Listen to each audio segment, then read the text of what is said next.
E aí, pessoal, beleza? Hoje a gente vai continuar falando sobre a China e tem tanta informação para passar que vai ser de explodir a cabeça. Então, se você ainda não viu a parte 1 da conexão China-Tartária, dá uma olhada antes de assistir esse vídeo. Quero aproveitar para agradecer o Aos pela ajuda e o KD que deu a base para isso tudo. Bora começar! Para começar, eu queria falar sobre o Fang, que é uma lenda antiga chinesa, ou meio que um relato histórico, que fala de uma árvore ou um lugar mítico que ficava a leste da China. A árvore é descrita como a árvore da vida, que também pode ser uma moreira ou um hibisco. Segundo dizem, cresceu bem longe, a leste da China. Um relato antigo diz que, em 219 a.C., o imperador Shi Hong mandou uma expedição com os 3.000 soldados para um lugar que ficava lá longe, do outro lado do oceano, chamado Fen. Lá, eles tinham que fazer um sacrifício para um deus vulcão que guardava o elixir da vida. Já ouvi esse nome pronunciado de várias formas, Fusong, Fusing, mas pelo que parece, foram feitas 2 expedições pelo Shu Fu, o mago da corte, para tentar achar esse elixir da vida. A primeira expedição voltou em 210 a.C., porque o Shu Fu disse que uma criatura gigantesca do mar estava bloqueando o caminho dos caras. Mandaram arqueiros para matar esse monstro quando a expedição partiu de novo, mas nunca mais se ouviu falar deles. Um país chamado Fang foi descrito pelos nativos budistas. O missionário Qin, em 499 d.C., que era um lugar localizado a 20.000 li chineses a leste de Danang, e também fica a leste da China. Kuxin chegou à China vindo de Cabul em 450 d.C. e foi de navio até Fang em 458 d.C. Ao voltar, em 499, ele relatou suas descobertas ao imperador chinês. As descrições dele estão registradas no livro do século VII chamado Livro de Lin por Yaselan, que descreve a civilização que habita o país de Fudifong. Esse Fusong, descrito por Shen, acredita-se que fica nas Américas, o que é fascinante, porque esse foi um assunto de muito debate no final do século XIX e no século XX, depois que os escritos do século XVIII de Joseph Deya foram republicados e divulgados por Charles Godfrey Leland em 1875. Existem até mapas que mostram que havia uma colônia chinesa na América. Antes de Colombo, alguns mapas mostram Fang como uma ilha da Califórnia perto da Colômbia Britânica, enquanto outros mostram como uma grande área na costa oeste. Talvez o território tenha mudado depois de um grande desastre no início do século XVII. Esses mapas antigos são super interessantes, e tem até um mapa datado de antes da chegada do Colombo. Como é que os chineses sabiam como a América do Norte era se ninguém tinha viajado para lá antes? Parece um baita cobertamento.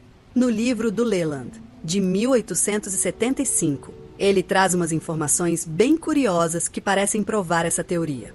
Ele diz, já faz mais de um século desde que o sábio sinólogo francês Dénia mostrou que, em escritos antigos de historiadores chineses, tem uma passagem dizendo que, no século V da nossa era, certos viajantes da raça deles tinham descoberto um país que chamavam de Fang, que, pela direção e distância que eles descrevem, parecia ser, para ser o oeste da América e, muito provavelmente, o México. Fim da citação. Mas claro, o trabalho do Denino até hoje é muito elogiado entre os estudiosos. Agora, tem gente que acha que os chineses não eram capazes de viajar distâncias tão grandes, mas eu achei isso bem louco. Dá uma olhada no navio do explorador chinês Yungius comparado com a Santa Maria do Cristóvão Colombo. Os dois viveram e navegaram na mesma época. Os chineses, mesmo na história oficial, também viajaram grandes distâncias. Claro que dizem que foi só pela costa, mas já tiveram experimentos que mostraram que era totalmente possível eles navegarem do leste da China até o oeste da América do Norte. Lembra que essa viagem foi feita por monges budistas e já foram encontrados artefatos na América que indicam isso e estão associados aos construtores de montes. Até algumas estatuetas do Mississippi parecem com Buda, e o lugar se chama Monk's Mound. Tenho certeza que vocês lembram. Um artigo de jornal sobre o Grand Canyon que falava sobre a descoberta de múmias lá. Bem, segundo Kingad, não eram só artefatos egípcios. Também foi encontrada uma grande estátua budista, o que é um detalhe bem interessante. Claro que a narrativa oficial diz que isso tudo foi uma farsa, Mas algumas formações no Grand Canyon têm nomes de templos e pirâmides. Tem até uma chamada Templo de Buda. Por que dariam esse nome? Parece meio aleatório, a menos que tenha algo que a gente não está sabendo. Tem outro artigo mais recente, esse do The New York Times de 2003, chamado Adeus Colombo, que é baseado na pesquisa do Gavin Menzies sobre o Yung-Ho, que teria chegado com seus navios na América. Os monges que viajaram para a América, ou Fong, fizeram isso há milhares de anos, segundo relatos chineses. Mas o Yung-Ho teria chegado na América em 1421, 70 anos antes do Colombo. Acho que isso daria um vídeo legal só para isso, mas achei que devia mencionar. Não vou nem mencionar, mas no artigo Adeus Colombo, o cara afirma que os chineses não só exploraram a costa oeste, mas também a costa leste e até viajaram para o centro do continente. O artigo também fala de um professor, o Nen, que encontrou um corpo chinês pré-colombiano no México. O esqueleto, descoberto pelo William Nan em 1911, foi achado numa estrutura tipo altar, mas era tão antigo que os ossos se desfaziam ao toque. O crânio era do tipo mongol e o corpo não passava de 50 metros, com braços longos. Ele usava no pescoço um colar de pérolas de jade verde, uma coisa que não existia no México naquela época. Perto do corpo tinha uma estátua de barro de uns 18 centímetros, conhecida como o Pequeno Homem Chinês, por motivos óbvios. A figura estava vestida e decorada no estilo chinês, com olhos puxados e grandes argolas nas orelhas, parecidas com as que os chineses usam até hoje. Na cabeça, ele usava um gorro com um botãozinho no centro, que quase bate com os que os mandarins do Império usavam. Essa descoberta parece ser mais um indicativo forte de que a China teve contato com o México antes de Colombo. O Menes também fala de um mapa de 1507 que mostra a Baía de São Francisco, o que é uma boa prova, já que o mapa do Valimoe foi o primeiro a traçar latitude e longitude com precisão. A costa do Pacífico da América aparece no mapa, e as latitudes batem certinho desde a ilha de Vancouver até o Equador. No sul, São Francisco e Los Angeles estão marcadas nas latitudes corretas no mapa. Mas como pode a Califórnia estar tão bem representada antes dos primeiros europeus chegarem lá? Também é curioso que o navegador português Antônio Caval tenha ouvido falar de viagens chinesas antigas ao Novo Mundo quando visitou a China em 1555. E ele anotou que os chineses eram os donos da costa do Pacífico da América. Tem muita coisa que indica isso.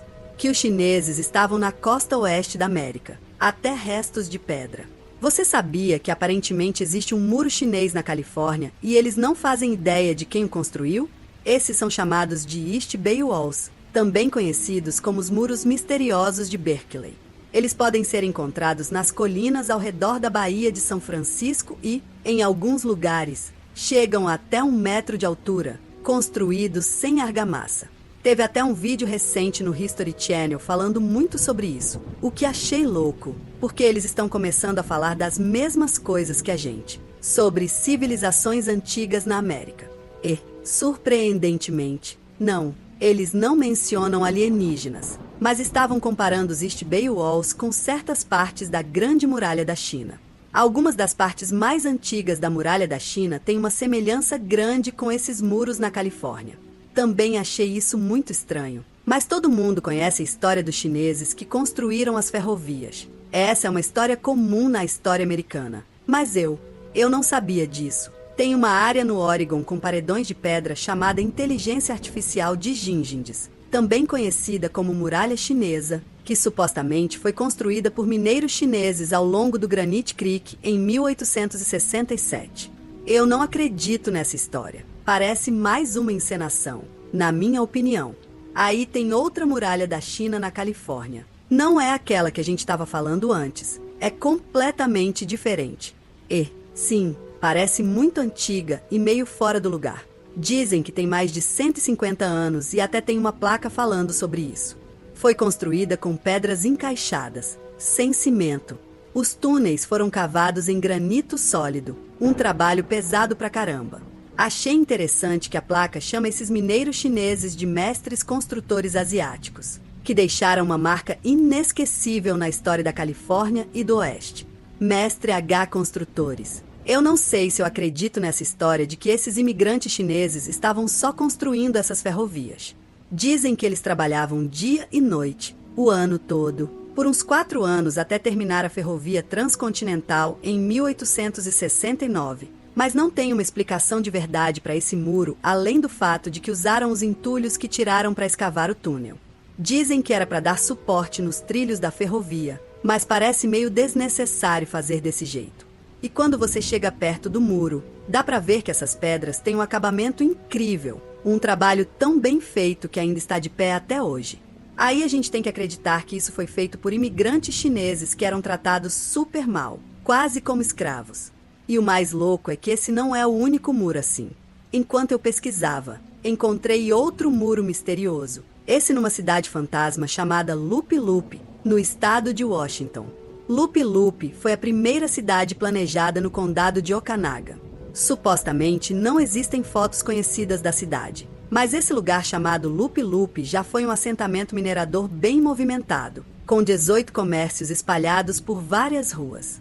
Mas isso é meio doido. Tem uma construção no meio do nada chamada Muralha Misteriosa da China, que é enorme e parece muito antiga. Eles têm toda uma história para explicar isso, dizendo que essa parede era um moinho em Arlington. É um conjunto estranho de paredes gigantes de granito no país Loop Loop, no lado da Ruby Hill, e por algum motivo a galera resolveu chamar de Muralha da China. É feita de blocos enormes de granito, todos encaixados bem certinho, com os cantos perfeitamente quadrados. A maior das 10 paredes tem 24 metros de comprimento e 8 metros de altura. A segunda tem 23 metros de comprimento e 6 metros de altura. Pelo que dizem, alguns blocos pesam mais de 1 tonelada, e eles querem que a gente acredite que essas paredes gigantes. As paredes foram construídas usando o método de Roldana. Era uma usina qualquer e, ainda assim, nada mais da cidade fantasma parece ter realmente sobrevivido, tá? Mas escuta essa, ao longo dos anos, as enormes paredes de granito ficaram envoltas em mistério e cheias de especulação. De alguma forma, elas foram ligadas aos chineses. Vários pioneiros locais ouviram dizer que os chineses participaram da construção das paredes. Porém, uma amostra dos nomes nos registros de pagamento da usina Arlington não mostra nenhum nome chinês. Nem parece que pedreiros escoceses tenham construído a parede, o que foi um dos boatos mais persistentes ligados a essa enorme estrutura de granito. As paredes e o resto da usina Arlington foram construídos pelo único tipo de mão de obra que se esperava juntar na bruta, rústica região de Okanagan. Em 1889, mineradores, fazendeiros e carpinteiros, pedreiros, trabalhadores braçais e andarilhos. Fim da citação. Beleza? A lenda local diz que foram os pedreiros chineses e escoceses que tiveram algo a ver com esse muro gigante. Claro que eles iam querer esconder isso, porque não bate com a história que a gente ouviu. Será que eles realmente estavam construindo cidades fantasmas com esse nível de construção e depois simplesmente abandonando tudo? Parece que tem algo errado nessa história toda. Mas bora voltar para as ferrovias. Tem umas coisas estranhas nessa tal Union Pacific Railroad Company, que foi responsável por parte da primeira ferrovia transcontinental no Oeste. Então, a empresa original foi fundada em 1862, com a Pacific Railroad Act de 1862, que supostamente foi aprovada pelo Abraham Lincoln para garantir a estabilidade da União durante a Guerra Civil. Então, além de estarem lutando uma guerra civil, ainda tinham tempo para uma expansão gigantesca daquilo que já existia. As redes ferroviárias existentes nos Estados Unidos, quero dizer, estamos falando de 2.000 milhas. E na história comum, uma parte significativa da força de trabalho eram imigrantes chineses. Curiosamente, a Union Pacific Railroad Company de alguma forma faliu, mesmo com o projeto sendo considerado um sucesso, supostamente por má gestão financeira durante o pânico de 1873.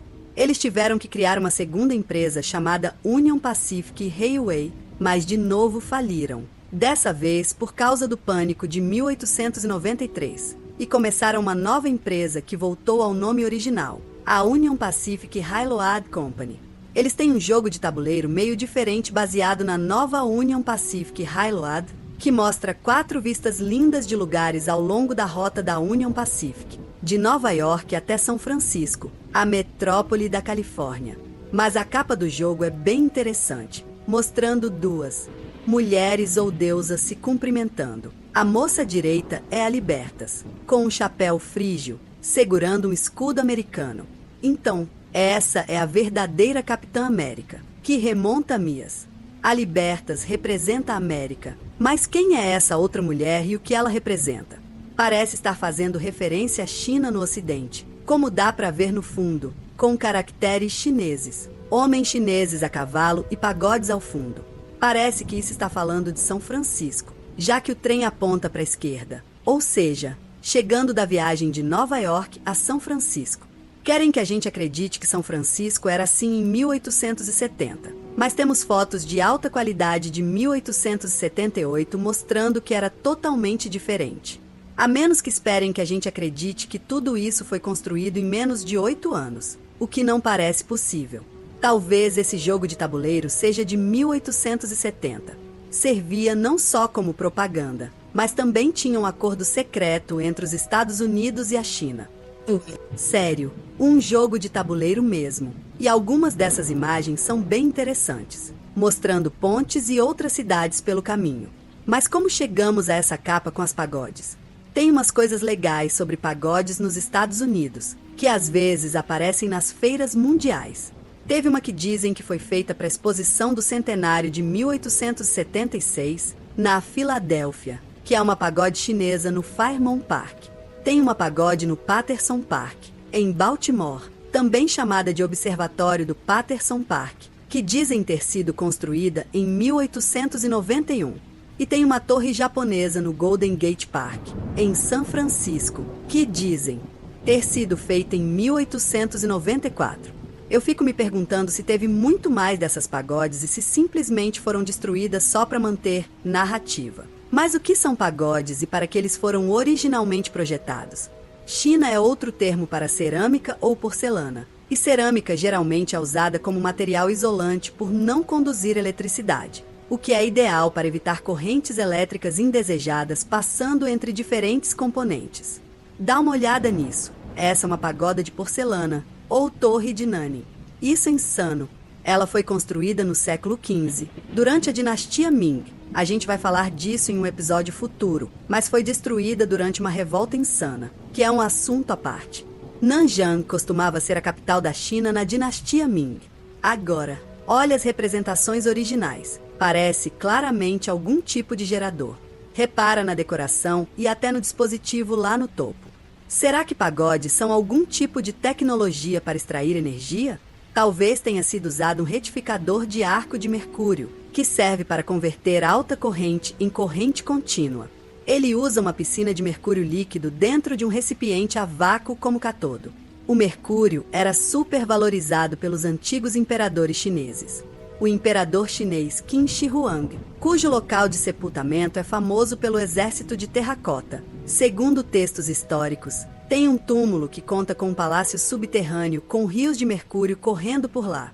Por que e como eles conseguiram tanto mercúrio? Faz sentido que eles estivessem usando isso para esses geradores, para captar eletricidade. Eles também se recusam a abrir o túmulo até hoje, dizendo que é para preservar o que tem lá dentro e que é muito perigoso entrar. Mas não sei se eu acredito nessa história. Parece meio loucura construir uma torre de porcelana desse tipo no século XV. Existem muitas representações dessa aqui, mas a que está de pé hoje é só uma réplica. Porém, tem muitas outras pagodas nesse estilo que parecem ser geradores e não feitas só de madeira. Tenho certeza que muitos de vocês lembram do vídeo de um templo onde o topo capta eletricidade e a gente vê algum tipo de show de luzes. E se essas estruturas tivessem sido feitas para isso desde o começo? Aqui tem umas fotos antigas e acho interessante que muitas dessas pagodas antigas são feitas de pedra e tem esses pináculos no topo. Parece que é mais do que só decoração. Se você olhar as gravações da torre de porcelana, antes tinha mais coisa no aparelho, tipo uns sinos pendurados, mas talvez eles tivessem outra função. Muitas dessas pagodas antigas provavelmente foram despojadas dessa tecnologia antiga quando foram descobertas. Pagodas são parecidas com minaretes em muitos aspectos. Em alguns casos, você pode ver a mesma torre e os fios pendurados. Vamos voltar para aquele jogo de tabuleiro, porque já que estamos falando de tecnologia antiga, tem mais uma coisa que eu queria comentar. Na capa, bem perto do caduceu, a gente vê o cornucópia, ou a cornucópia, que parece uma referência aleatória para estar num jogo de tabuleiro. Parece ser um símbolo pagão associado a vários deuses gregos, mas de algum jeito isso virou um símbolo do Dia de Ação de Graças. Tem um pôster interessante de 1876 que diz Califórnia, a cornucópia do mundo, lugar para milhões de imigrantes. E a cornucópia parece ser um símbolo de abundância e prosperidade, tipo um chifre que produz comida sem parar. Talvez algum tipo de dispositivo antigo de frequência que aumentaria ou melhoraria o crescimento das plantas. Algo que poderia criar um suprimento infinito de comida. E, curiosamente, tem um livro, chamado de Máquina Mona, baseado numa tradução de uma parte do Zohar chamada Máquina do Ancião dos Dias, que criou algas como alimento para os humanos nos tempos bíblicos. Como será que os israelitas sobreviveram àquela jornada de 40 anos? Dizem que foi por causa do maná, mas e se eles tivessem uma máquina que pudesse gerar essa comida, tipo uma cornucópia? Os maçons obviamente achavam esse símbolo muito importante. E não vamos esquecer o melhor exemplo de todos, o logo da Fruit of the Loom, que supostamente nunca teve uma cornucópia, mas por algum motivo todo mundo lembra que tinha. Eu sei que pode parecer meio viagem para muita gente, mas e se isso tiver a ver com algum tipo de símbolo secreto ou dispositivo antigo que, de alguma forma, foi removido ou mudamos para uma realidade onde não é mais o logo, para ninguém questionar ou fuçar na história dele? Uma cornucópia é coisa séria demais. É meio aleatório as pessoas lembrarem com tanto detalhe. Então parece estranho. Mas por que isso está na capa? Será que algum tipo de representação de que esse acordo entre Libera, os Estados Unidos e os chineses ia gerar grana e prosperidade sem limites? Tem vários mapas que mostram Fong na costa oeste que são interessantes. Tem um mapa de 1752 que mostra Fong dos chineses no norte da Califórnia. Um mapa de 1776 que tem um Folsong dizendo que há uma colônia chinesa perto da ilha de Vancouver. Um mapa de 1778 que mostra Fong dos chineses e mais alguns dos anos 1780. Mas a desculpa é que isso era só uma teoria debatida, não aceita pelos estudiosos tradicionais. Essa ideia de que os chineses colonizaram a América no século V era só uma teoria marginal. Mas aí por que será que, em vários mapas do século XVIII, faz mais sentido que eles tenham decidido apagar essa história porque não combinava com a narrativa falsa que criaram sobre a América? Agora, isso fica estranho porque lembra daquele cartaz que falava sobre a Califórnia aceitando milhões de imigrantes? A gente viu que os mineradores chineses também eram chamados de mestres construtores, mas por algum motivo, exatamente na mesma época, rolaram vários motins anti-chineses. Teve até um massacre chinês em 1871, uma revolta racial, quando uma multidão de 500 pessoas invadiu Chinatown, atacou, roubou e matou moradores chineses. Interessante que isso rolou em Los Angeles. Só 10 caras dessa multidão foram processados e as condenações foram anuladas no recurso por questões técnicas. Em 1863, a Califórnia aprovou uma lei que impedia asiáticos de testemunharem contra brancos nos tribunais, deixando eles vulneráveis a abusos. Também rolou a Revolta de São Francisco em 1877, que foi uma briga violenta feita para expulsar os imigrantes chineses da cidade, feita pela galera branca de lá. Isso resultou na destruição de mais de $100 mil em propriedades dos chineses. Teve muitas outras dessas revoltas na Califórnia e em Seattle. Diz a história que tudo foi por causa da competição pesada por trabalho, porque os chineses aceitavam trabalhar por um preço baixo. E aí muita gente acabou ficando de fora do emprego. A população branca via isso como se estivessem sendo prejudicados pelo trabalho chinês, o que é meio estranho. É assim que os Estados Unidos e a Califórnia retribuem os chineses. De repente, tem que sair porque estão roubando todos os empregos. Em 1885, a revolta de Tacoma levou à expulsão forçada da população chinesa de Tacoma, no território de Washington, em 3 de novembro de 1885. Nesse dia, uma multidão que consistia em empresários importantes, policiais e líderes políticos que desceram até a comunidade chinesa. A multidão fez os moradores chineses marcharem até uma estação de trem e os forçou a embarcar em um trem para Portland. Nos dias seguintes, as estruturas que restaram na comunidade chinesa foram demolidas. O evento foi resultado do aumento do sentimento anti-chinês e da violência em todo o oeste americano. Então, o que está acontecendo aqui? Os chineses já estavam na América antes de Colombo? Lembre-se que tudo isso é baseado nas linhas do tempo oficiais, mas tudo isso pode ser muito mais incerto, podendo ser uma cortina de fumaça. A data do século V é segundo as linhas do tempo convencionais, e faria mais sentido que essa colônia estivesse na América durante o século XVI. Esse Fong poderia ter sido uma ferramenta de propaganda usada durante um certo período nos séculos XVIII e XIX para deturpar a presença chinesa. E os tártaros russos, que já estavam bem estabelecidos na costa oeste da América, ou seja, na Califórnia, a costa oeste já era povoada. E até os anos 1850, eles estavam contra os poderes dominantes.